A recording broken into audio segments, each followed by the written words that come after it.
Welcome, I'm Savannah Sakai, a junior studying chemical engineering. Water treatment, as you all know, is incredibly important for human health and our environment. Without it, the water can be unusable and even harmful. Increased rates of oil and natural gas extraction, for example, have resulted in large amounts of high salinity waste known as produced water. The typical disposal method is underground injection, which has been linked to an increase in seismic activity. So more and more, these produced waters are being purified instead. However, current water treatment technologies are not robust enough to effectively treat these waters. This brings our next water into focus: power plant boiler blowdown water, which is intentionally wasted water that is removed from a boiler in order to maintain desirable levels of dissolved solids and to protect the equipment in the process. These solids include contaminants like metals and sulfates. By combining these two waters, we're hoping to create a synergistic relationship which will foster better conditions for effective treatment. The larger project has aimed towards the generation of a full treatment model, whereas my portion has focused strictly on the reverse osmosis unit, generating data through simulation and performing regression to determine parameters needed for the model. To better understand exactly what I've been doing with reverse osmosis, it's best we take a closer look at what it really is. Reverse osmosis is a purification process that removes a majority of the contaminants in the water. It works by applying a large pressure to the concentrated waters to push it through a semi-permeable membrane. This pressure must be large enough to overcome the osmotic pressure, the minimum pressure required to stop the natural osmotic process. This relationship among the applied pressure and the osmotic pressure is demonstrated by the equation shown for water flux, flux meaning flow.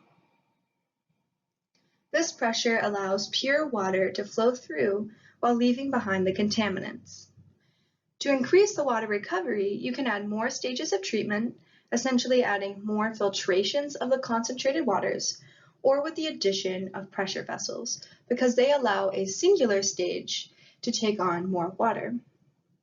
The salt left behind can be further reduced and sold for profit as a byproduct known as 10-pound brine, a pure sodium chloride saturated solution. Now, in order to produce a model for the reverse osmosis unit, we needed to generate a large set of data to further examine how reverse osmosis handles these waters. To do this, first I simulated the process using DowDuPont's Water Application Value Engine, also known as WAVE, a water treatment software. Within WAVE, I was able to build a range of simulations to collect data across varying reverse osmosis parameters. Table 1 shows the different variables and the ranges that I examined in greater detail.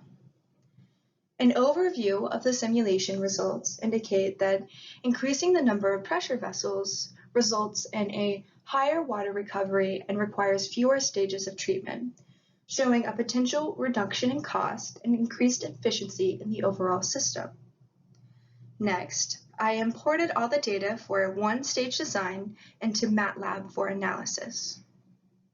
Finally, I regressed the missing parameters, water permeability, and the mass transfer coefficient by fitting the simulation data to equations that model the reverse osmosis process.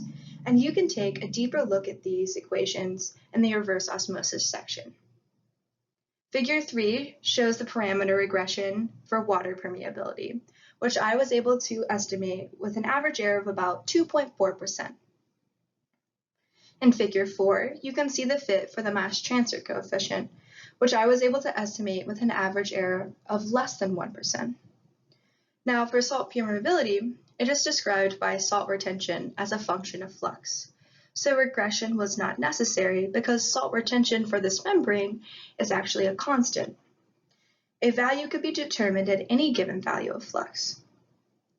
Going forward, this work will be used to guide the development of a reverse osmosis model in Aspen for implementation into the complete treatment process.